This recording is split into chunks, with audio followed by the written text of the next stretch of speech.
Hello everyone, and welcome back to From Our Basement Gaming. Hey everyone, it helps if the button labeled analog has been pressed. Yeah. We are back with part 20 of our Croc Let's Play. There we are. I forgot to check again, but I think we're a little more than halfway through this game. Something like that, I think. Almost halfway through. What is it? Croc levels. No, I don't want Croc loafers. I'm not interested in the shoes. Thank you very much. Oh, wait, they make loafers of those things? Apparently. Huh. Which is great for people who like loafers and like Crocs, but never been my thing. Right. It's a shame, because admittedly,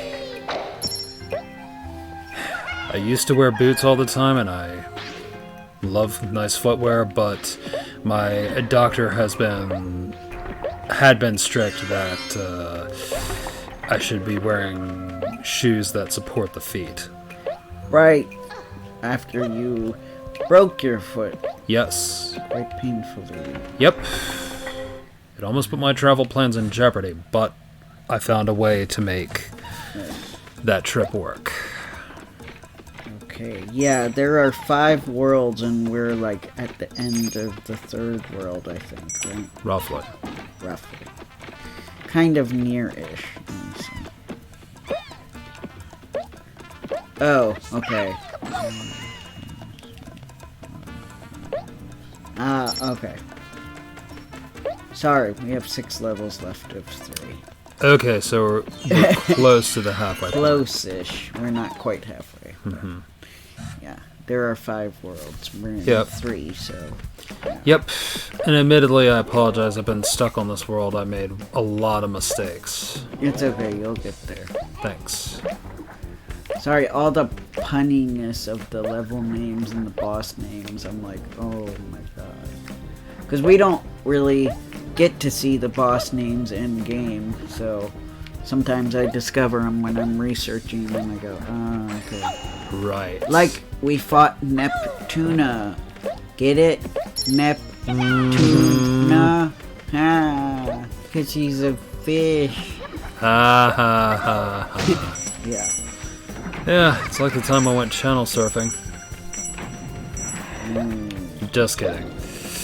But yeah, that was awesome when you found that. I don't quite get how channel surfing is punny, but... It's a terrible one, I apologize. Yeah. Even I acknowledge it's bad. I'm like, wait. I'm like, how is that one? Unless you're like, literally took your poor remote and... we're trying to catch a wave with it, and you're like, why isn't this working? Yeah, it was kind of like the time when I was playing California games. Oh yeah, okay, yeah. I kid. Yeah, I don't know, I tried to, I don't know how to stay up. It's hard. In the surfing it's game. Very hard. Yeah, of California games, I'm like, what is this? I don't understand. Yeah. Well, I've never tried surfing in real life, but I imagine it's much harder. I one time tried the bodyboarding or whatever you call it. Oh. That was also hard. It was not my thing. I did not like, when the wave crashed me and then the board came and hit me violently, I'm like, nah, I'm good. Yeah. Is that the same as a boogie board? Or different? I might have called it the wrong thing. That's okay. But I never figured out how those things worked, honestly. Yeah. And they were like, oh, you just strap it to your wrist. And yeah, I did that. Gotcha. But I didn't like the fact that, because the wave knocked me out, I couldn't control it. And so I wasn't standing, so it wasn't as bad as if I had been standing, but I, was kind of out of it from the wave hitting me, and then the board comes and bashes into me, and I'm like, I know they're not that hard. Like, they're not as hard as surfboards. They're softer. Ah, yeah. But it still hurt. Oh, yeah, it does. Yeah, so... It does still hurt. Yeah. Because, again, I'm presuming with boogie boards or body boards, you have to be lying flat. Mm-hmm. So that means you're getting a face full of wave. Yeah. Yeah, so it was rough. It was disorienting and painful. It must have been. And I'm like, I was really young. I'm like, I don't want to do... I think probably way too young to be boogie boarding or bodyboarding. Yeah. Either one. Maybe boogie boarding, I don't know. But, it doesn't matter. Yeah. The important thing is you probably shouldn't have been doing it. Yeah, it was a older family member. Not a parent, but an older family member. Probably one of my cousins. I see. Who was trying to, like, oh, you can do it, it'll be fun. And I'm like, okay. Yeah. No. Yeah. Well, to this day, I still see surfers. I don't see that many people doing... boogie boarding, yeah. Yeah. Because I wasn't sure, because I was wondering maybe a bodyboard is like a better version of a boogie board. Yeah, I might have just... Either I had the name wrong or the person who taught it to me had the name wrong, probably. Either way, but... Well, you'll get this level eventually. I will. Yeah. Let me look it up. Alright. I mean, to be fair, bodyboard does kind of work as well, to describe it. Bodyboarding, also known as boogie boarding, so we're both right. So they're yes we are. Yep. It's one and the same. The bodyboarding is a water sport in which the surfer rides a bodyboard on the crest, face, and curl of a wave, which is carrying the surfer towards the shore. So it sounds like you're literally riding the wave on the body, but you're at risk of getting hit in the face with a wave, which that's not pleasant. Yeah. It says bodyboards are smaller, lighter, and more buoyant, which I think means they float better. Aha. Plus, you get to kick with fins, which gives you a head start. Yeah, that's right, you can kick with your feet. So, yeah. Okay. Which I recall them telling me to do that, to like, kick into the wave. I see. Yeah. So, yeah, it was definitely a case of they felt like I was way too young to try surfing. Yeah. They're like, here, this is the better alternative. Is it really? But yeah. Yeah. And with what you described, I'm not so sure, because... Yeah. I think a lot goes into surfing. Real surfing. Yeah. And actually, I didn't really have a desire to do that. I could tell that I didn't have the balance for surfing. Yeah. I've always had bad balance, and that hasn't changed too much. You know, I've tried to improve my balance, at least to the point where I won't trip over my feet every second, you know? But, yeah, I still struggle. It's gotten a little bit better, but I had the tendency to twist my ankle a lot too. Oof. Which that still happens from time to time. Like it happened to me relatively recently when there was a dip in the yard. Oh no. I did not see it, so yeah. My body kept me from... It would have kept me from falling, but I twisted my ankle, so I kind of fell anyway. Sorry about that, my man. It's okay. Probably better than falling face first. But Yeah, that would have hurt. yeah, I probably would have been more damaged than just falling because I twisted my ankle. It's just hard on me now because I have bad knees. So when I fall and my knees catch me, it's like, well, there goes any hope of me recovering my knees. You know, it's how it feels. I mean, Yeah. yeah.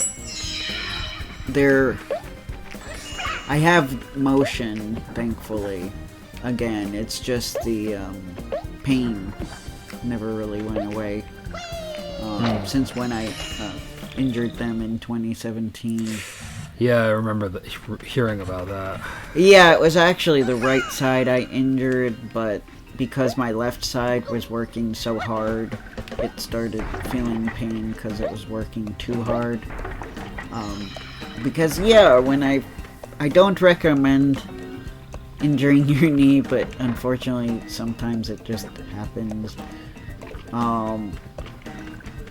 But yeah, I remember I injured it suddenly from going up a hill with heavy luggage. And just feeling the sharp pain in my knee. And then it was just a bad time. I was moving into an apartment in Kyoto, and the woman, she had assumed that the mattress that was in the room she gave me was the same as the mattresses in all the other rooms, but lucky me, I was in the one room with a different mattress size. And so instead of putting on the wrong mattress size, she just didn't put a mattress on and is like, well, the other mattress will come soon. So the first night I move into this apartment and I injured my knee. I was sleeping on the bed frame without a mattress. Ooh. I was in so much pain because my knee was already hurting. What I tried to do is I actually, this is very depressing. I like folded over the comforter, put that under me to try to cushion the lack of mattress. And then I forgot what I did. I might have just used my coat as a blanket, because I don't think there was a separate blanket. I think the comforter was the blanket. Luckily that was just the first night, but it's like, you could have fixed this before I arrived, because I told her my arrival date. Yeah. Yeah. Or you could have put me up in a hotel, maybe. But she wasn't even in the country. That was the other weird thing about her. Oh, my. Yeah, this shifty woman, she had two things going on at once, which I think was technically against Japanese visa laws, but maybe not. Maybe she was a citizen, so she could get away with it. I'm not sure. Me neither. But anyway, she was like a landlady and renting out apartments in Japan, particularly to foreigners. Meanwhile, she was in Australia running a language school, a Japanese language school. And I'm like, wait a minute. This seems shifty. That raises my eyebrows too. Yeah. So I won't say, obviously I won't say their name. I don't even remember their name, frankly. So. Yeah. Well, I don't think you ever met them, because you didn't meet her because that was the one year you didn't visit me in Japan, which is fine. It was such a tiny apartment. You would not have been comfortable in sharing that with me. It was very tiny. But yeah, there was that. Then there was the fun time where if you want to hear more of my struggles at that place, the other apartments in Japan were great. It was just this one that was a struggle. There was the other time where the overhead light went out, like it burnt out, and I messaged her. This was so bad. I messaged her, and she's like, can't you change it? I usually when it's something like that, I ask the tenants to take care of it themselves. And I'm like, I don't even know how to get the top off. And she was like, what? And then I took a picture. Because it turns out, the other thing that was special about my room in particular is the type of overhead light was also different than the other apartments. So she just assumed it was like the other apartment rooms, which apparently were more like lamps, so you could actually reach up and unscrew the bulb and put a new bulb in. But this was like a fancy overhead light that like had the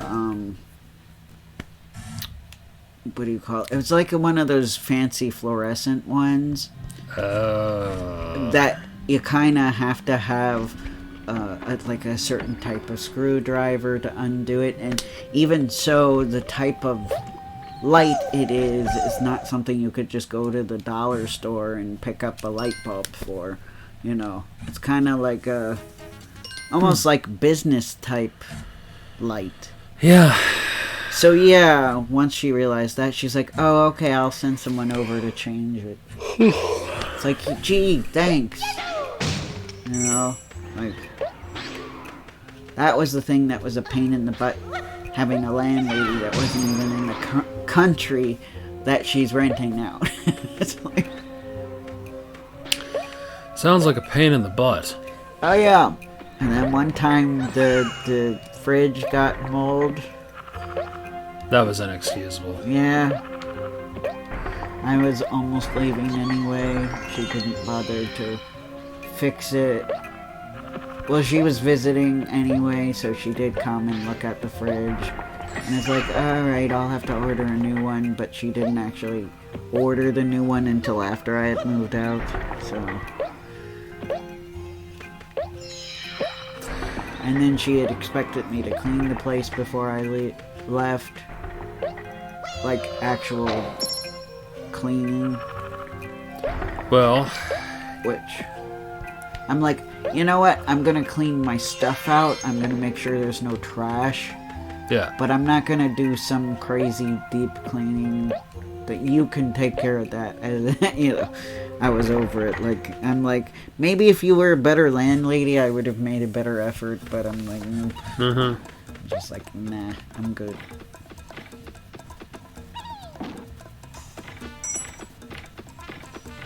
Yeah. My other apartment experiences overall were good. It was just that one apartment that was a pain. And it was up a hill. Because silly me, I'm like, oh, it'll be so nice because it'll be quiet. I won't be in the hustle and bustle of the city like the other apartment. Yeah, it was too too far away. It was like a pain in the butt when there was snow because I had to walk down a steep hill when there was snow. I'm like, yep. You don't really think about that stuff. And it was noisy anyway because there were like other foreigners living there. And like there were these two residents who they would stand in front of the entrance after they were done riding their bikes, and they would just stand there at like 11 o'clock, maybe near midnight, and they would just chat with each other, not even trying to be quiet, just a normal conversational volume, forgetting that we can hear them. That's bad. Where I literally did come out, and I'm like, can you please be quiet? I'm trying to sleep. And they're like, yeah, okay. But they acted like I was bothering them. That was spooky. Am I bothering you, Mr. Ghost? Yeah, there was all of a sudden this bang out of nowhere. You might have heard it. It might have come up on the... Yeah, I think so. I don't think those fellow tourists were very old. Fellow foreigners staying there were very old, so I doubt it was you two, unless some very unfortunate thing happened to them. Yeah, I hope not. I hope not either. I hope you are doing well. You seemed like nice people. I just, when you're trying to sleep and it's midnight, nobody who's keeping you up is a nice person, You know how True. it is. I do. I know all too well. When you're very sleepy. And it was also the other thing that was a pain in the butt is there was like the kind of overhead awning thing they had to keep the bikes dry was made of plastic. So when it rained, you would hear the rain hitting the plastic. Oh my god. So annoying. But the one amusing thing about being up that high, there were monkeys. I remember all of a sudden I heard this like loud noise, like something hitting the roof. And I remember I looked out the window and I saw, like on the roof of the apartment complex across from the one I was in, I saw a monkey jumped over to that, from the roof of the apartment I was in to the other roof. Wow. The monkey was just playing around, jumping from roof to roof. I'm like, Wow. Huh. Having the time of its life. Yeah. I'm like, apparently we have monkeys up here. What? Oh, that was weird. That should not have killed me. Yeah. Very strange. So yeah, that part was amusing. But yeah, sometimes when you live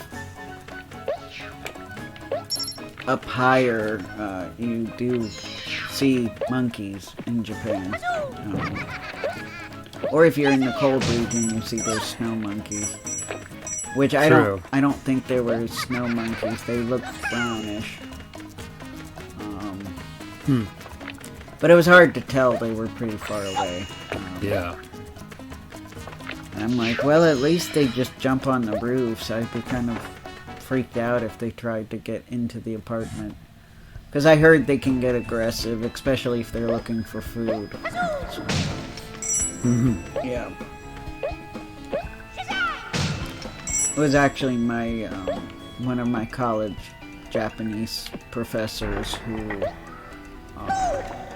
had that kind of experience because he lived in a really remote area that was sort of like in a mountainous region, not too far away from Tokyo, and he said monkeys would actually break in to their house and would ransack it. He said it looks like a burglar goes through, but it's the monkey. And he said you could never look them directly in the eye because they would attack you. But yeah, he recalls before their place, when he was a child, he saw that their place had been ransacked by a monkey. Yeah. So yeah, some things being on the countryside. And it's funny because I didn't think I'd experience seeing any monkeys because I was living in Kyoto City. Now I was kind of in like a area that I was a little bit tucked away from the hustle and bustle of the city, but I was still living in Kyoto City. There's like the east area. I see. Yeah.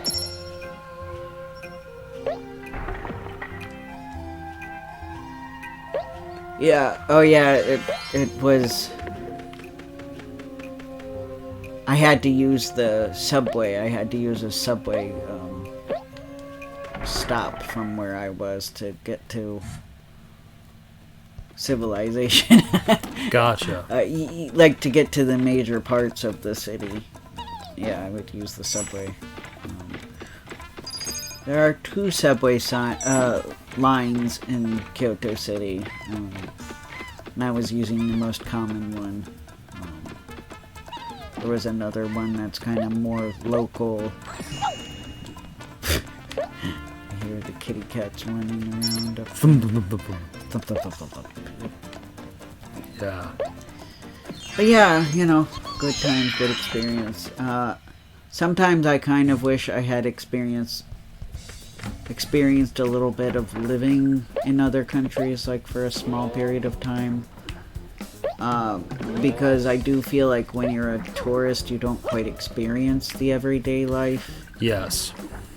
But sadly, I haven't had that experience in other countries.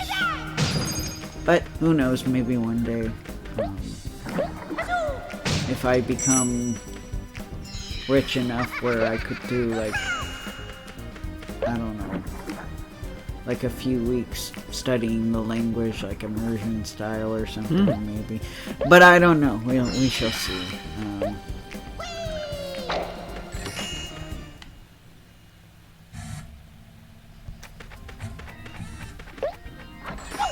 Cause yeah, that was like,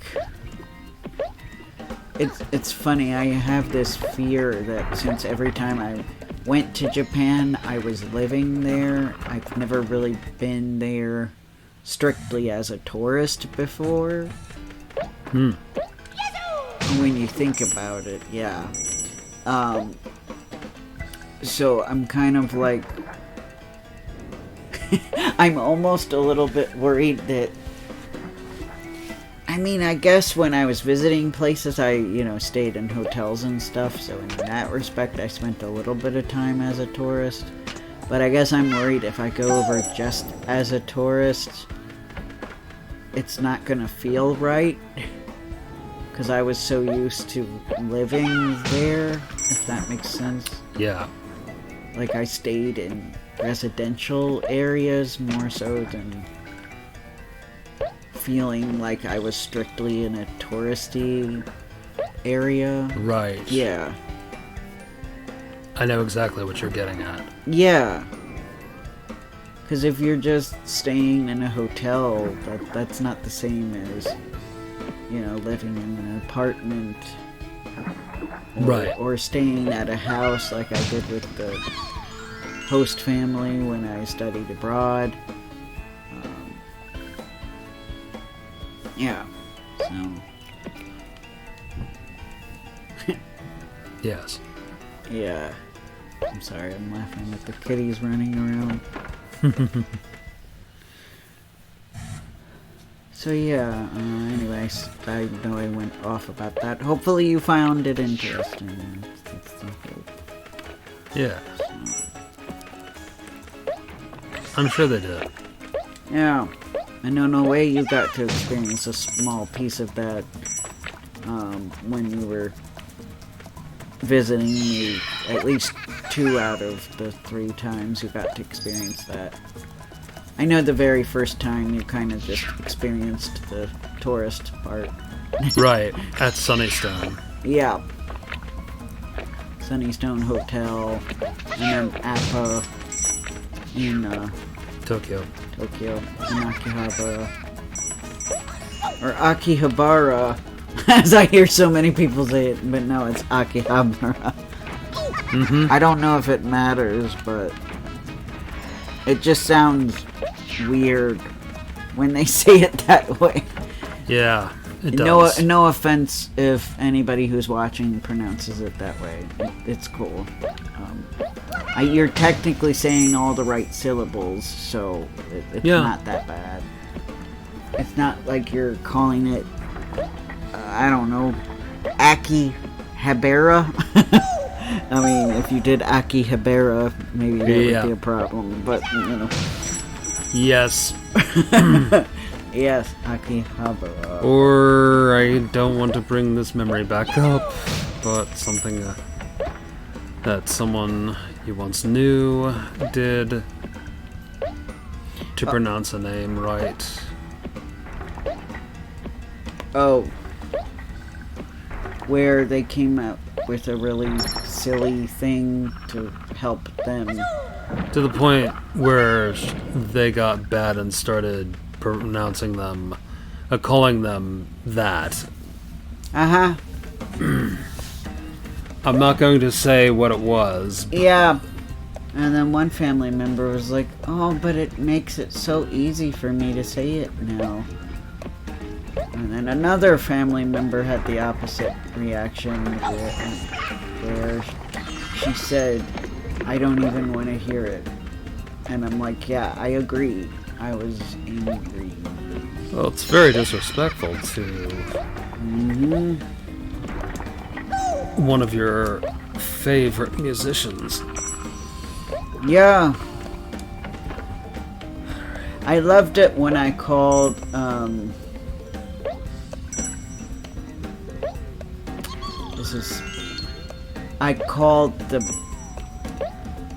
I had made a purchase from overseas, and I had to call because the very first time it denied the purchase. We're just going until game over, by the way, guys. Yes. So I ran it again, and it went through, so I just called my bank. I needed to make sure they didn't charge me twice. Because sometimes that happens. Oh, darn it, I didn't even get to finish my story. Dookie. Alright, I'll have to finish it next time. Alright, bye guys.